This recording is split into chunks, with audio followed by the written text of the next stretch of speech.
Assalamualaikum warahmatullahi wabarakatuh. Waalaikumsalam. Alhamdulillahi rabbil alamin, wassalatu wassalamu ala asrafil anbiya wal mursalin wa ala alihi wa sahbihi ajmain. Asyhadu an la ilaha illallah wa asyhadu anna Muhammadar Rasulullah.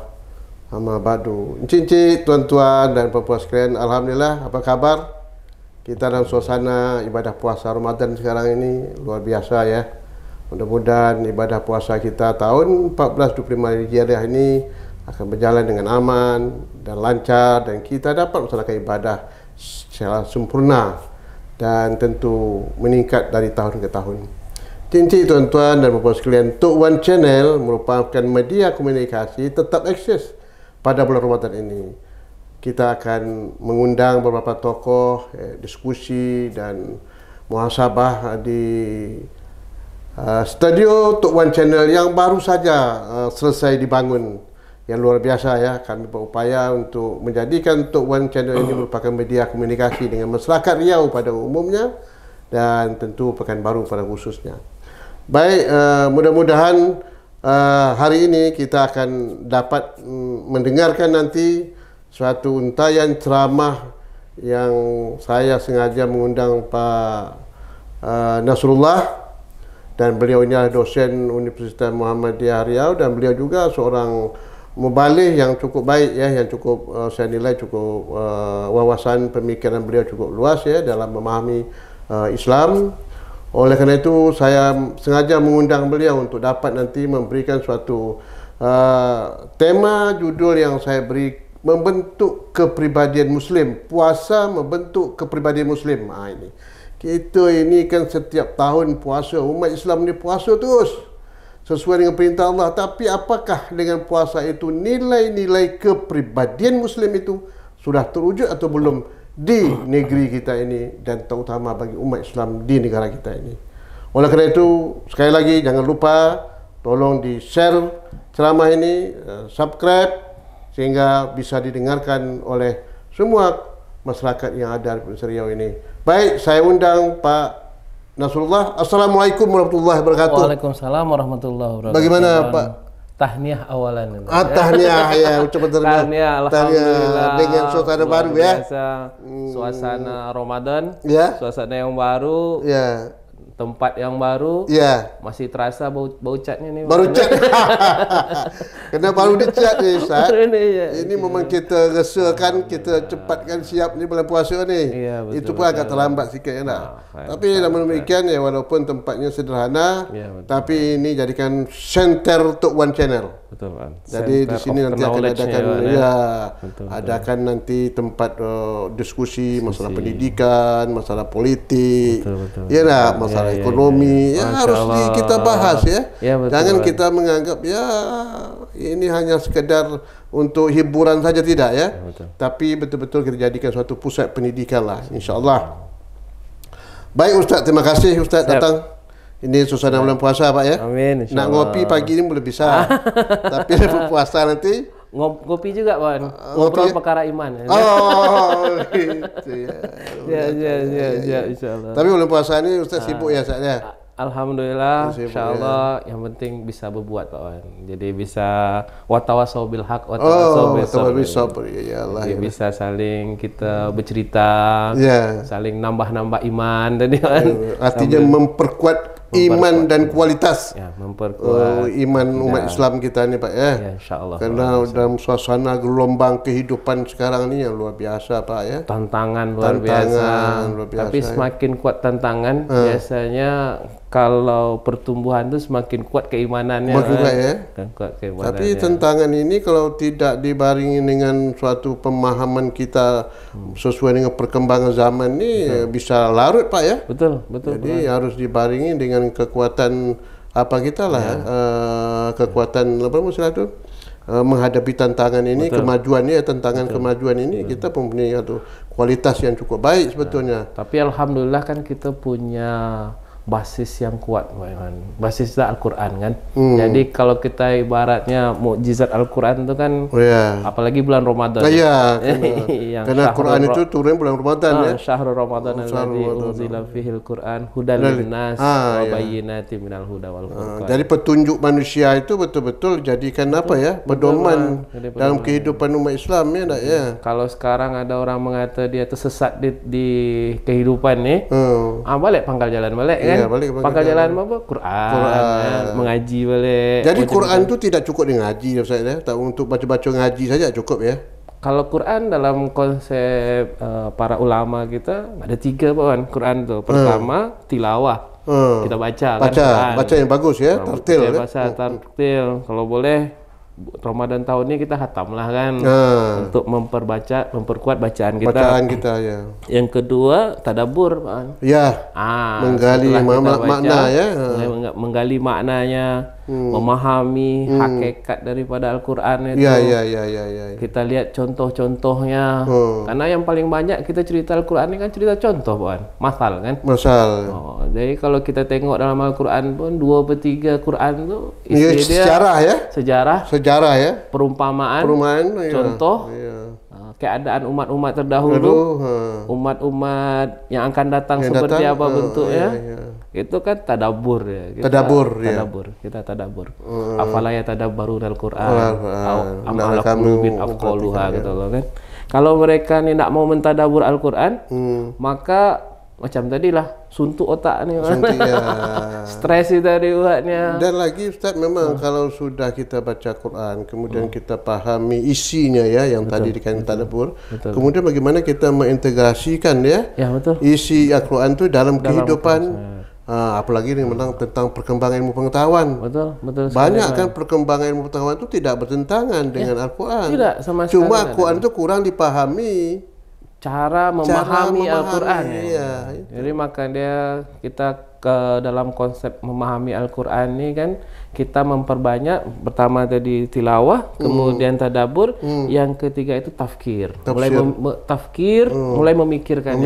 Menganalisisnya, Pak. Kalau kita bahasa katakan, setelah kita lihat fenomena, kita buat analisisnya. Ternyata Al-Quran itu subhanallah, kalau kita mempelajari semua mukjizat, mukjizat yang paling besar itu memang Al-Quran, Pak. Apa buktinya? Inna solihun likulli makan wa kulli zaman. Dia sesuai dengan sepanjang masa, sepanjang akhir zaman. Jadi Quran itu tetap up to date ya? Pasti dia. Berlaku semasa zaman. Tidak ada tujuan sekarang ingin merubah Quran itu, tak ada. Karena gini, Bang, kalau kita lihat di dalam sejarah mukjizatnya para nabi, semua mukjizat para nabi mulai dari zamannya Nabi Adam sampai zamannya Nabi Isa, mukjizatnya hanya berlaku pada zamannya saja. Jadi umpamanya mukjizatnya Nabi Nuh umpamanya, dia hanya membuat kapal saja. Dia bisa buat kapal besar, yang mungkin takkan bisa orang buat kapal macam itu lagi sekarang nih kan, kan? Kemudian yang kedua mukjizatnya Nabi Ibrahim, yang bisa terlepas daripada bara api, hanya berlaku kepada Nabi Ibrahim saja, tak berlaku pada zaman yang lain, ya kan? Nabi Musa punya tongkat, jangan pakai tongkat tuh sekarang, tak berlaku. Tongkat tuh bisa jadi ular, bisa jadi ular, bisa membelah lautan dan lain sebagainya. Itu hanya berlaku pada zamannya. Itulah mukjizat ya. Itu mukjizatnya, hanya berlaku pada zaman Nabi itu saja. Tetapi begitu bercerita tentang Al-Quran, salihun ila akhir zaman. Itulah mukjizat yang paling besar para Rasulullah. Kepada semua Rasul, dan ya boleh kata mungkin Rasul-Rasul lain pun iri dengan Rasulullah. Apa sebab? Ketika cerita Taurat, dia tak boleh lagi kita pegang sekarang Taurat yang ada itu, karena dah berubah semua isinya. Ketika kita cerita Injil pun tak bisa lagi dipedomani. Tidak up to date lagi ya. Tak up to date lagi. Apalagi sudah ada perubahan ya. Kalau Quran tak ada perubahan. Sampai hari ini tak ada. Karena Allah yang menjamin, kan? Kena mukjizat tadi itu. Mukjizat tadi, inna nahnu nazzalna dzikra wa inna lahu lahafidz. Allah yang memeliharanya. Allah yang memeliharanya. Segala macam. Maka kembali lagi, ketika kita sudah bercerita tentang Al-Quran, maka kita akan menemukanlah di situ hakikat pribadi, robbani, Qurani tadi. Dan puasa tentunya, Wan, memang dalam rangka mentarbiyah lah kata orang sekarang. Mentarbiyah ini membentuk lah.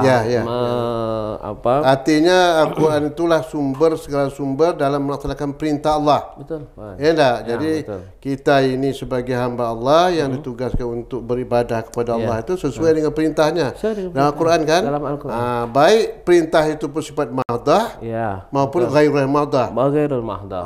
Baik itu sifatnya kontekstualnya ibadah ataupun muamalah. Ini sekarang masuk masalah ibadah puasa Ramadan. Baik, insyaallah. Ini sudah ditentukan oleh Allah dalam ayat Al-Quran kan? Iya, betul. Surah Al-Baqarah berapa? Al-Baqarah 183. Itu kan sudah rutin tuh. Ya alladzina amanu kutiba alaikum kama kutiba alal ladzina min qablikum la'allakum tattaqun. Tentu ada hikmah ini Pak saya. Betul. Ibadah puasa tentu ada hikmahnya. Betul. Untuk tadi kita kembali kepada judul kita itu bagaimana puasa itu bisa membentuk karakter kepribadian umat Islam. Muslim. Kira-kira pandangan Ustaz gimana? Ini baru kita masuk tadabbur nih Pak. Tadabbur ayat. Tadabbur ayat. Ini kan ayatnya jelas itu kan. Jadi bagaimana Ustaz puasa itu bisa membentuk kepribadian Muslim itu? Kenyataan begini Pak Ustaz. Siap. Insyaallah.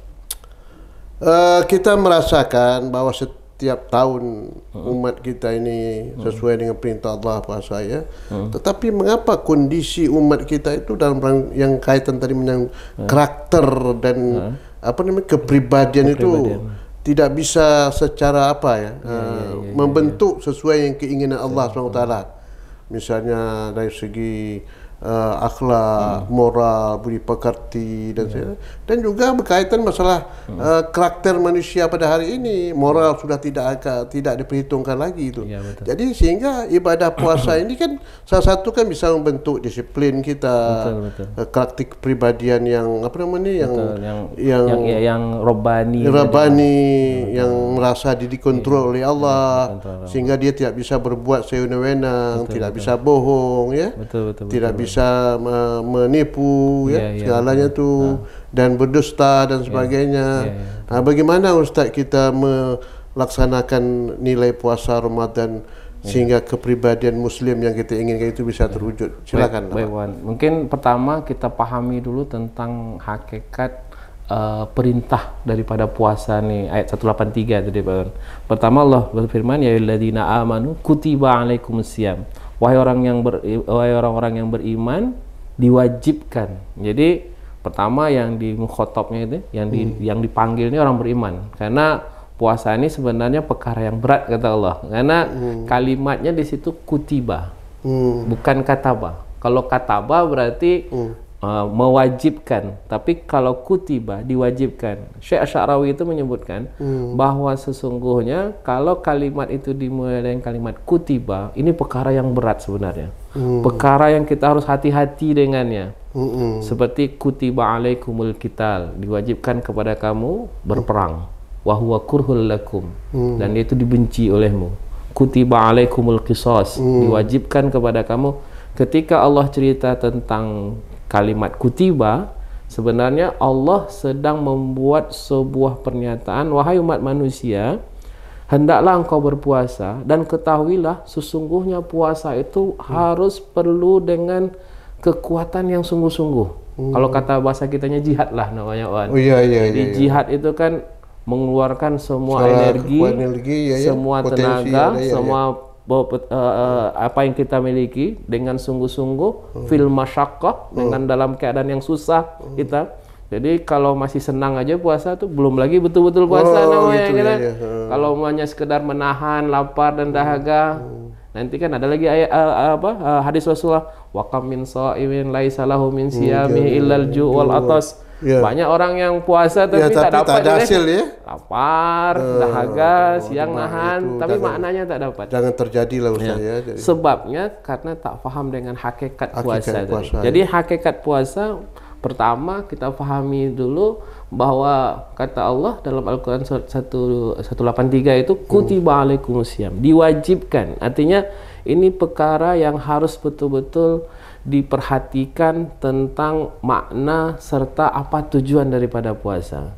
Maka yang paling bagus bahkan ada satu buku saya baca itu karangan Syekh Imam Sultanul Ulama, Imam Izz Ibn Abdissalam. Itu bukunya ringkas, tipis. Nanti boleh saya share dengan Pak Wan. Boleh. Ada terjemahannya perlu, juga saya, kan. untuk referensi saya. Jadi judulnya Maqasidus Siyam. Jadi tujuan daripada hakikat puasa. Hakikat puasa ya. Jadi di antara tujuan puasa, kata Imam Al-Izz itu, min fadailil shaum, itu pertama adalah raf'ud darajat, yaitu mengangkat derajat manusia. Jadi seorang yang berpuasa mesti hakikat pertamanya itu posisinya harus terangkat derajatnya. Kalau dia masih berlaku maksiat, dia masih melakukan perkara munkar, dilarang oleh Allah lah ya. Dilarang oleh Allah, maka puasanya termasuk puasa yang tadi, yang hanya mendapatkan lapar dan dahaganya. Maka kata Imam Ali bin Salam, sesungguhnya puasa itu perkara yang sangat luar biasa. Buktinya luar biasa, Allah menyebutkan fa innahu li wa ana ajzibi. Saking besarnya pahala puasa itu, kalau amalan-amalan yang lain itu, amalan-amalan yang lain ya, umpamanya sholat, puasa, sholat, zakat, haji, umroh, itu Allah sebutkan tentang pahala yang dia dapat. Orang yang sholat nanti dia akan dapat pahala 27 kali lipat, dapat pahala 700 kali lipat dan lain sebagainya. Tapi kalau puasa, fa innahu li wa ana ajzibi. Fa in dialah untukku, kata Allah. Berarti ini puasa something special gitu. Iya, spesial iya. Artinya ada spesial ya, karena itu milik Allah ya. Itu milik Allah saja. Untuk khusus aku untuk Allah. Wa innahu li wa ana ajzibi. Jadi langsung Allah menilai ya. Langsung Allah menilai. Maka para ulama coba menafsirkan apa makna daripada hadis ini. Bahwa makna hakikatnya sesungguhnya amal ibadah puasa itu nilainya luar biasa.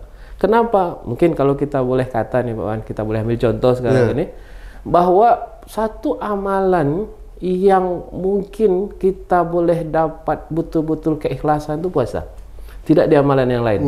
Contoh mamanya, kalau kita sholat, mungkin masih juga ada terasa kita pengen ditengok orang. Ini kita sholat, pakai pakaian bagus, kita datang kita masjid, masih ditengok orang. Oh ada, Pak Wan ada datang ke masjid, masih ada, sedikit banyak. Masih ada terguris dalam hati ya? Terguris dalam hati, masalah kita apa? Apalagi umpamanya bersedekah kita, ini siapa sedekah? Ini sedekah, yang punya pabrik itu, yang punya apa itu. Kalaupun haji apalagi Pak Wan ya? Mesti kalau pergi haji tahu orang. Tahu orang ya? Kita buat keramaian. Begitu amal-amal yang lain pasti akan ada unsur di dalam hati itu sifat sedikit, walaupun mungkin sedikit ini kita tak boleh katakan sedikit rasa ria, sedikit rasa ujub. Artinya keikhlasan itu ada terguris sedikit ya. Pasti gitu Pak. Dan itu tabi'i manusia, manusia. Tetapi ketika cerita puasa tak ada cerita itu. Orang tak tahu ya? Orang tak tahu. Kita pun sekarang siapa yang makan, siapa yang tak makan pun kita pun tak tahu apakah waktu puasa atau bukan. Puasa kan, tak puasa kan, tak tahu kita. Sama saja. Dan tidak ada satu pun orang yang berpuasa ingin dilihat oleh orang lain. Tak ada kan?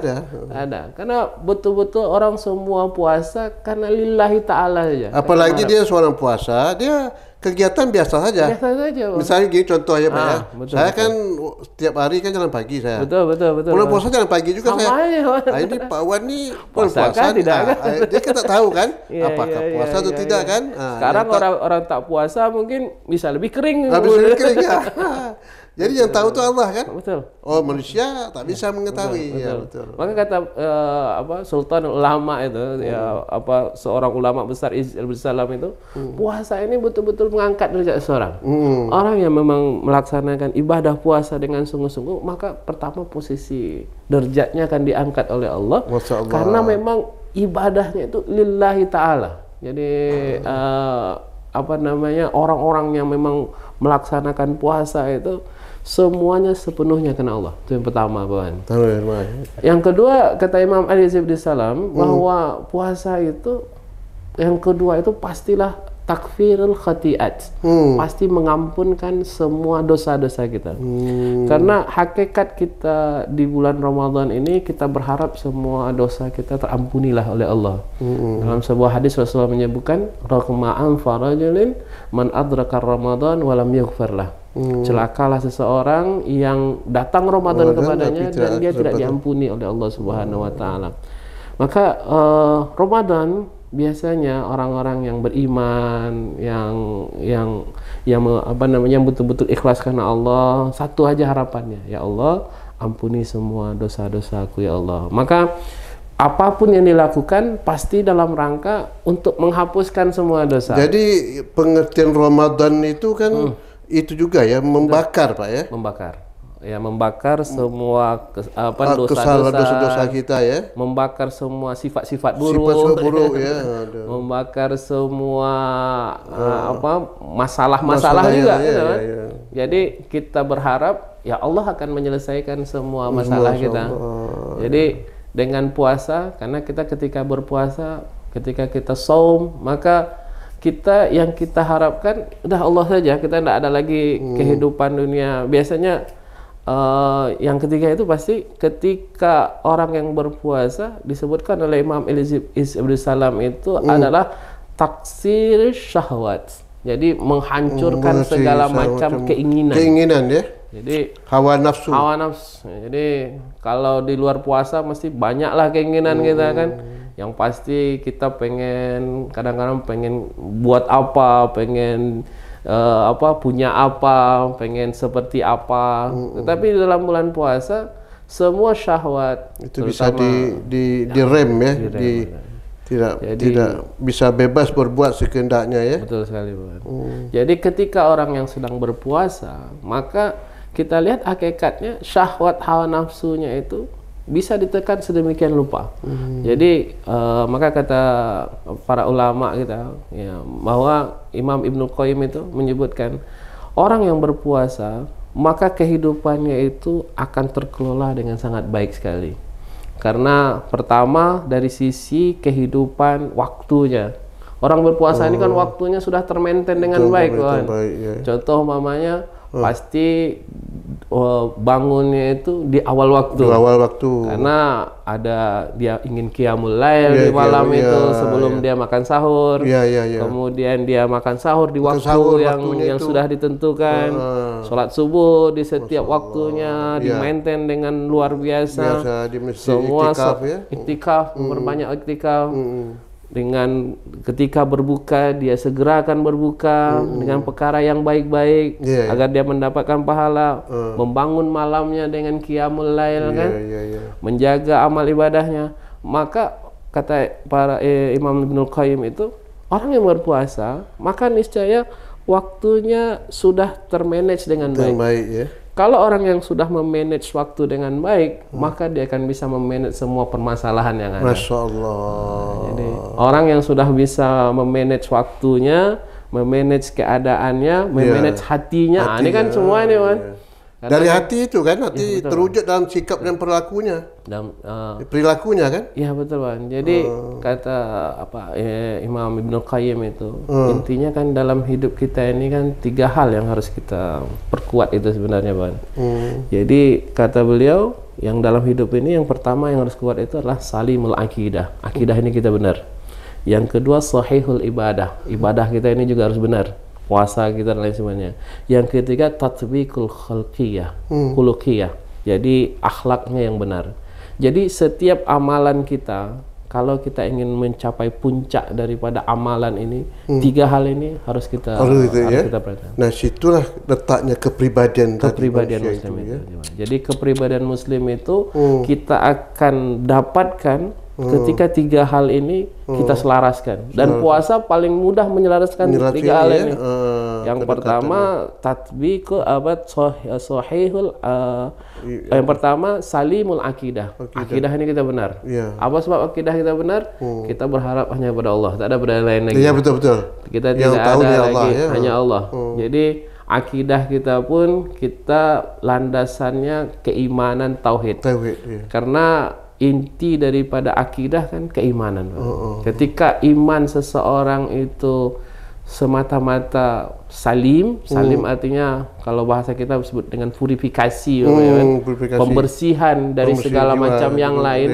Karena kan problemnya ketika kita beramal untuk yang lain itu kan jadi masalah dalam hidup ini. Jadi umpamanya kan kita banyak beramal untuk sesuatu selain daripada Allah, maka ini kan menjadi masalah. Karena umpamanya hati kita sudah terbagi selain daripada Allah, maka purifikasi atau pemurnian tadi, gerakan pemikiran, pembaharuan di dalam akidah ini kan menjadi sangat penting sekali, Wan. Jadi umpamanya ketika kita cerita tentang akidah, umpamanya bagaimana ibadah kita ini hanya semata-mata untuk Allah. Jadi mohon maaf nih, Wan, kadang-kadang kan kita kadang-kadang kita ustadz juga atau siapapun lah, kita sebenarnya sama saja.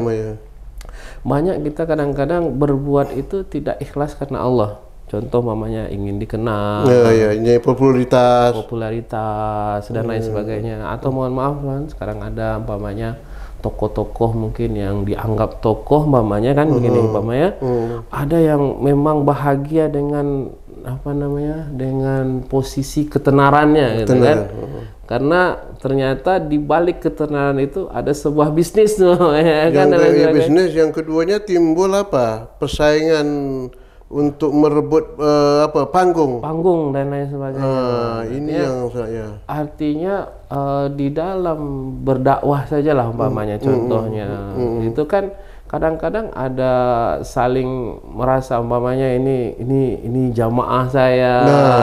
Jadi sudah terjadi dikotomi antara jemaah dengan figur seseorang. Jadi ada fanatisme di situ. Mohon maaf lah kalau kita sampai ceritakan umpamanya terlalu membesar-besarkan satu figur. Contoh umpamanya ada kiai besar ada habib besar betul. Kan ya kita tidak bercerita ya, Bang. Kini kita cerita tentang konseptual dalam salimul akidah. Arti itu dalam kenyataan yang terjadi ini yang tidak sesuai dengan Masya Allah, kadang-kadang kita lihat ada beberapa tokoh yang mereka itu seakan-akan bahagia ketika disanjung, padahal dengan kesanjungan itu kata Rasulullah satu masa di mana akidah itu akan tercabik-cabik di situ. Masya Allah.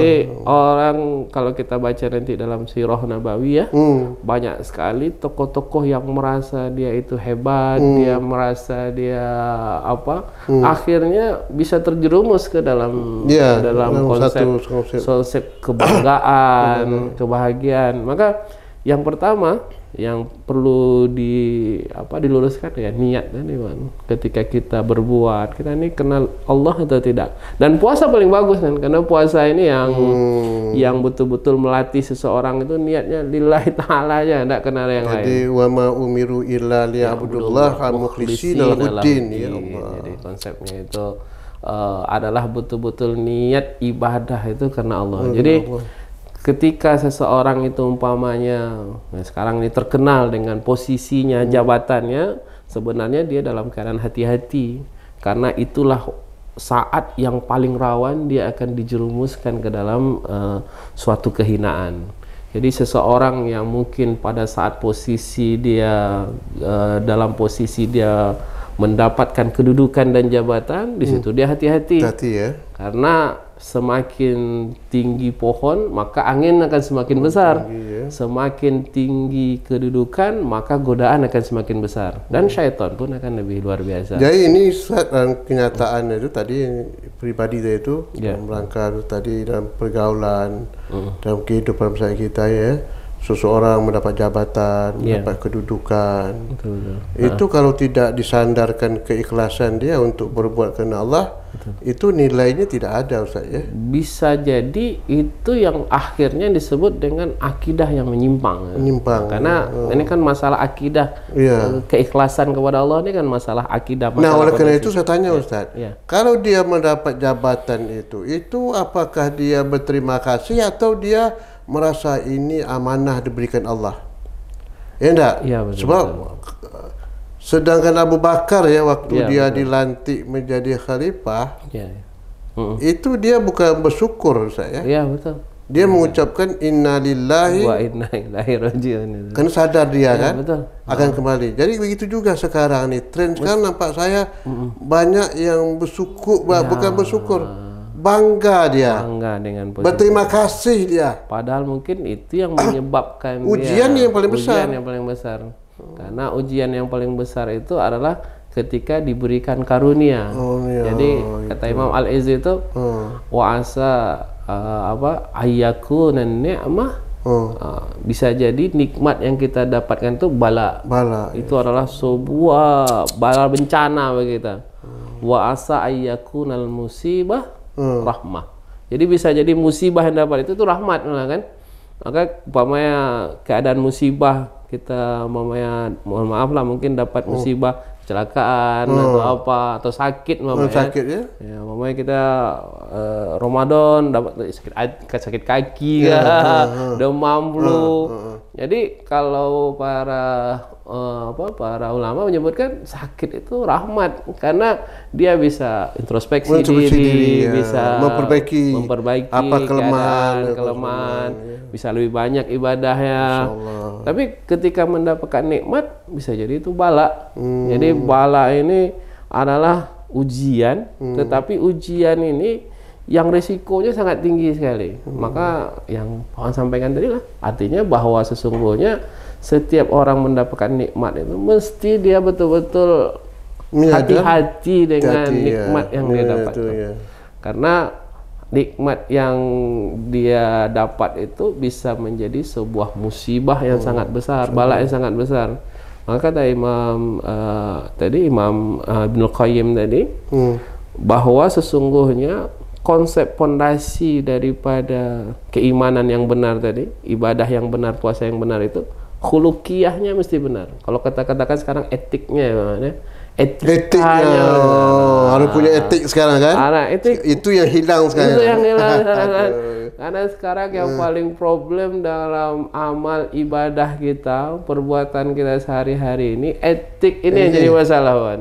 Kita boleh menghalalkan segala cara untuk mencapai tujuan. Tujuan ya. Subhanallah. Nauzubillah. Tapi tidak beretik. Tapi tidak ada etika sama sekali.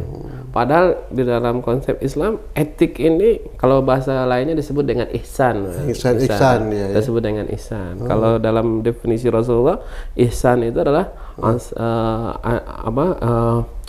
anta'budallah ka'annaka tarahu fa in lam takun tarahu fa innahu yaraka.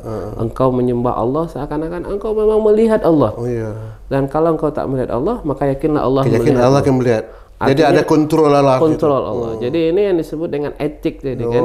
Etik itu adalah setelah beramal tadi, umpamanya apakah menjadi pejabat kah atau mendapatkan kedudukan. Jadi dari etik itu timbul sikap kepribadian yang tulus dan ikhlas berbuat ya. Jadi etik itulah sebagai pengunci daripada semua amalan gitu. Jadi kunci daripada amalan tadi itu adalah di konsep etik itu. Dan kalau kita cerita etik ini dalam pandangan beberapa ulama itu memang banyak sekali yang harus kita perhatikan. Contoh umpamanya etik ketika kita berhadapan dengan Allah, sifat ar-roja kita, mengharapkan Allah, sifat daripada kesamaan kita dengan orang lain. Jadi etik umpamanya ketika kita berpuasa, bagaimana etikanya kita bisa memikirkan orang lain di dalam kehidupan kita ini. Jadi kalau orang berpuasa biasanya sifatnya adalah taksir sadaqat namanya. Dia rajin bersedekah. Jadi orang yang sudah berpuasa itu, maka kegemarannya yang paling banyak itu dia banyak memberi kepada orang lain. Ini sebagai contoh sederhana ya. Jadi ketika dia ketika dia berpuasa, dia menggemar untuk membantu orang lain. Dan membantu orang lain ini prinsipnya adalah kesetaraan, musawat. Jadi ini mohon maaf juga, ini sebagai pembelajaran juga mungkin di kehidupan sekarang ini kan. Banyak orang yang memberi itu seakan-akan dia memang orang yang harus disegani dengan memberi itu. Umpamanya, mohon maaf lah, umpamanya dikumpulkan orang, dijejerkan orang panjang-panjang, kemudian ini fenomena nanti ini akhir Ramadan nih kan, dibuat orang fenomena panjang-panjang, kemudian diberikan satu-satu amplop gitu kan, orang miskin disuruh nunggu dan lain sebagainya. Itu kurang etik. Ini kan yang sebenarnya masalah dengan etik. Maka kalau kita ikutkan di zaman Rasul dan para sahabat, itu malah diantarkan itu ke rumah itu. Tidak ada mobilisasi ya? Tidak ada mobilisasi. Kalau bolehlah umpamanya kita punya wakaf zakat kita kan tahun ini.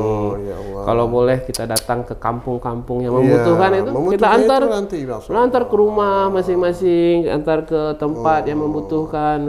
Jadi tidak ada mobilisasi dan itu tidak dilihat kepada orang. Ini kan dan juga menyangkut masalah etik dalam bicara juga Ustaz ya? Ya betul, Insya Allah. Etika bicara, etik itu artinya dalam bicara kita tidak boleh bohong, ya betul, tidak boleh dusta, tidak bisa yang batil itu kita tegakkan untuk kebenaran diri pribadi kan, tidak benar juga Pak ya. Artinya ya etik ini nanti juga kaitannya dengan bagaimana kita bermuamalah dengan orang lain. Muamalah itu dalam kaitan kita bersama dengan orang lain. Yang kita sampaikan adalah kebenaran, yang kita sampaikan adalah kebaikan. Apalagi yang berkaitan masalah ilmu pengetahuan yang benar. Apalagi Allah juga sudah menyebutkan dalam Quran, ud'u ila sabili rabbika bil hikmah wal mau'izatil hasanah wajadilhum billati ahsan. Jadi ketika kita berbicara pasti konsepnya hikmah dulu. Hikmah ini adalah kebijaksanaan. Kebijaksanaan ini kalau kita cerita tentang hikmah kebijaksanaan, mungkin yang paling tepat itu ya Luqmanul Hakim. Wa ataina Luqmanal hikmah. Allah memberikan Luqman itu hikmah yang luar biasa, yang sangat dalam sekali, yang bisa memberikan pengajaran. Artinya konsep ketika kita memberikan bercerita kepada orang lain, pertama adalah pengajaran. Yang kedua pasti kebenaran. Kebenaran. Jadi Rasulullah saja melarang ketika umatnya tidak menyampaikan kebenaran tentang dirinya, ya kan? Man kadzdzaba alayya muta'ammidan falyatabawwa ma'aquna. Kalau kita pun bawahnya cerita tentang ayat-ayat Allah, Rasulullah itu, kalau kita berbohong itu dilarang kan? Apalagi yang lain. Sekarang ini yang berkembang kebohongan itu banyak ya. Baik Ustadz, ini kalau kita ikut ceramah Ustadz ini panjang sudah saya ya.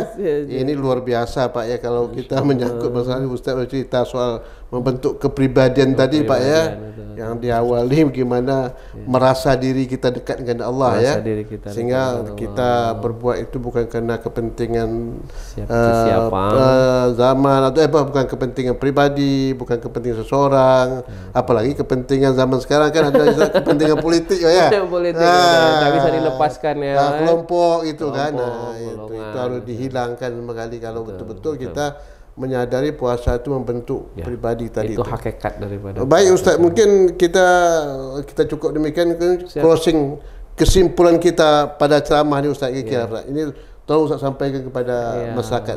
Baik. Silakan Ustaz. Apa kesimpulan daripada apa yang Ustaz sampaikan tadi itu? Silakan. Baik, pemirsa yang dimuliakan Allah, sesungguhnya puasa punya nilai yang luar biasa, dan Allah ada kata Rasulullah sebagai puncak daripada ibadah puasa itu, lis-shaimi farhatani. Bagi orang yang berpuasa itu ada dua kenikmatan yang luar biasa. Farhatun indal fitri wa farhatun inda liqa'i rabbi. Pertama, dia bahagia ketika dia berbuka. Berbuka artinya setelah sedemikian lama dia melaksanakan ibadah puasa, menahan daripada lapar, dahaga, semua perbuatan buruk, dia bisa lepaskan itu semua. Al-imsak anis sayyiat, al-imsak anil ma'asi, menahan perbuatan buruk, menahan segala kemaksiatan, dia bahagia, dia bisa. Itu maknanya farhatun inda fitri itu, Pak. Jadi dia bahagia ketika dia berbuka itu, dia mampu melepaskan, dia mampu menyelesaikan semua godaan itu sampai dia itu berbuka.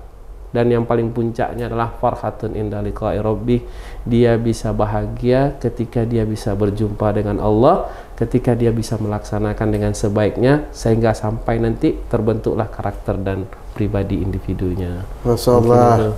Cincin tuan-tuan, demikianlah tadi dari kesimpulan wejang pembicaraan kami dengan Ustadz yang cukup produktif ya dalam memberikan penilaian terhadap puasa membentuk kepribadian Muslim.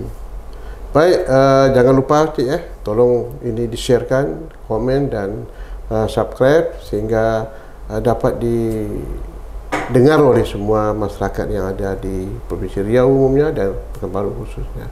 Terima kasih banyak dan akhirnya saya sudahi. Assalamualaikum warahmatullahi wabarakatuh. Waalaikumsalam warahmatullahi wabarakatuh. Maaf lahir batin.